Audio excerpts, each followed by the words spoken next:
السلام علیکم جی۔ اللہ تعالیٰ کے نزدیک دو قطرے ایسے ہیں کہ بہت محبوب ہیں۔ ایک قطرہ ہے کہ شہید کے خون کا قطرہ ہے، جو شخص اللہ کے راستے میں مارا جائے، اسلامی ریاست کی حفاظت کے لیے بارڈر پہ شہید کر دیا جائے، یا اسلام کے لیے، یا نبی کے فرمان کے لیے، یا نبی کے ناموس کے لیے، یا اس کے صحابہ کے ناموس کے لیے، یا قرآن کے لیے، یا قرآن کے ناموس کے لیے، اور یا اسلام کے کسی شاعر اللہ جو اسلام کا کوئی شاعر ہو اور اس کو بچانے کے لیے، یا کسی بھی ایسے کام کے لیے کہ جس سے رب کی خوشنودی حاصل ہوتی ہو اور اللہ راضی ہوتا ہو، اس کو کرتے ہوئے اس کو مار دیا جائے، شہید کر دیا جائے، اور اس کے جسم سے جو قطرہ نکلتا ہے خون کا، وہ اللہ کو بڑا محبوب ہے۔ اور دوسرا قطرہ وہ قطرہ ہے کہ جو اللہ کی یاد میں، اس کے خوف سے، یا اس کی طرف رغبت سے انسان کی آنسوں کا قطرہ نکلے اور وہ گر جائے۔ یہ دو قطرے اللہ کو بڑے محبوب ہیں۔ کسی زمانے میں بخارا کا ایک حاکم تھا اور وہ بڑا ظالم تھا۔ اس کے ظلم کی داستانیں تھیں، قصے تھے، بڑے دور دور تک لوگوں کے اس کے جو ظلم کے قصے تھے ان سے واقف تھے لوگ۔ ایک دن وہ اپنی سواری پہ نکلا اور کہیں جا رہا تھا۔ اس کی نظر پڑی کہ ایک کتا ہے اور اس کے جسم پہ خارش نکلی ہوئی ہے، اور سردی کا موسم ہے اور وہ ٹھٹر رہا ہے سردی سے، بڑی تکلیف میں ہے، بڑی پریشانی میں ہے۔ تو اس نے اس کو دیکھا اور اس کے دماغ میں اور دل میں اللہ نے ڈالا اس کے لیے رحم، تو وہ اس کی آنکھوں سے آنسو ٹپکنے شروع ہو گئے، رو پڑا، اور اپنے ملازم کو کہا کہ اس کتے کو گھر لے جاؤ۔ اور وہ اپنے جس کام پہ سواری پہ جا رہا تھا نکلا، اور واپس لوٹنے تک ملازم اس کتے کو گھر لے گیا۔ گھر لے جا کر اس نے گھر چھوڑا تو واپس آیا اور اس نے کتے کو کہا ہے کونے میں اس کے لیے انتظام کیا کہ اس کو یہاں پر رکھو۔ پھر اس نے اس کا جو دکھتا جسم تھا، تکلیف میں جو جسم تھا، خارش میں جو جسم تھا، اس کے اوپر دوائی وغیرہ تیل لگوایا۔ تیل لگانے کے بعد اس نے ایک کپڑے کا بندوبست کیا اور اس کپڑے سے اس کے جسم کو باندھا، ڈھک دیا تاکہ سردی کی شدت کم ہو سکے۔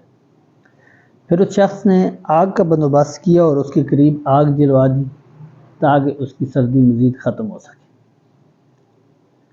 2 دن تک وہ اس طرح کے معاملات میں اس کتے کا خیال رکھتا رہا۔ 2 دن کے بعد وقت ایسا آیا کہ اس کی روح قبض ہو گئی، فوت ہو گیا۔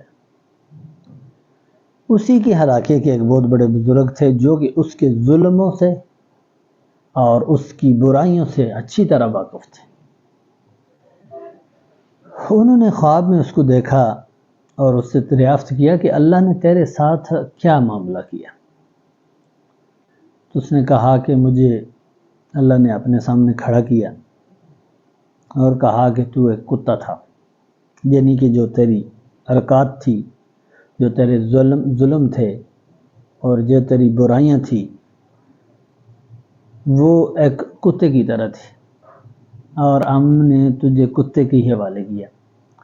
یعنی کہ تیری بخشش کے جو ذریعہ بنایا وہ کتے کو ہی بنایا، کہ ایک کتے کو تو نے ایسی شدید تکلیف میں اور خارش میں اور سخت ٹھٹرتی سردی میں تو نے کتے کو لا کر اس کا علاج کیا، اس کو گرم کیا اور اس کی خدمت کی، تو اس کی وجہ سے ہم نے تجھے بخش دیا۔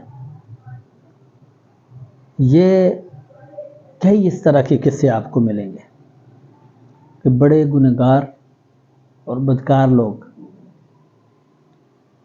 اس طرح کے رحم کی وجہ سے جو مخلوق پہ وہ کرتے ہیں، تو اللہ بہت بڑا رحم کرنے والا ہے۔ جب تم کسی مخلوق پہ، کسی چیز پہ رحم کر دیتے ہو، تو وہ اوپر بیٹھنے والا تمہارے اوپر رحم کر دیتا ہے اور اس رحم کی وجہ سے اللہ بخش دیتا ہے بندے کو، اس کی برائیوں پہ پردہ ڈال دیتا ہے، اس کے کیے گئے گناہوں کو دھو دیتا ہے۔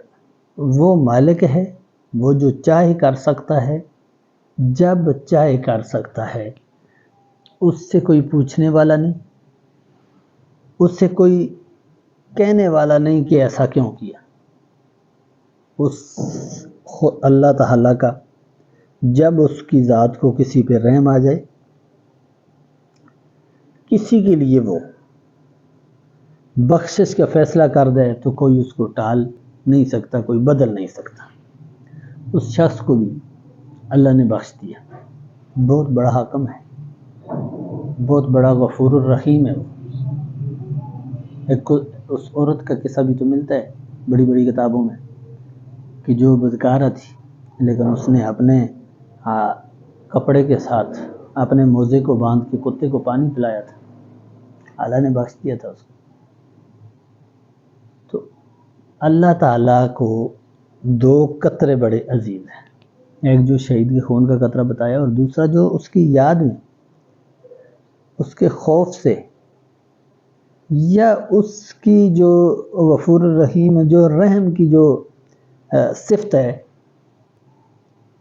اس کی کسی مخلوق پر رحم آ کر، ترس آ کر تمہاری آنکھ سے وہ قطرہ نکل جائے اور وہ آنسو کا قطرہ ٹپکے اور اللہ کو بڑا محبوب ہے اور وہ اس کو پسند آ جائے، تو وہ انسان کی بخشش کر دے۔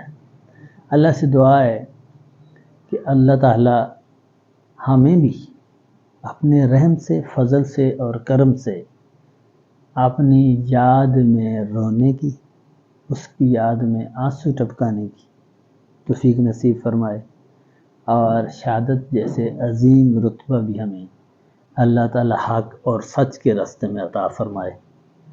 آپ ہمارے چینل کو سبسکرائب کر دیں اور ویڈیو کو شیئر کر دیں۔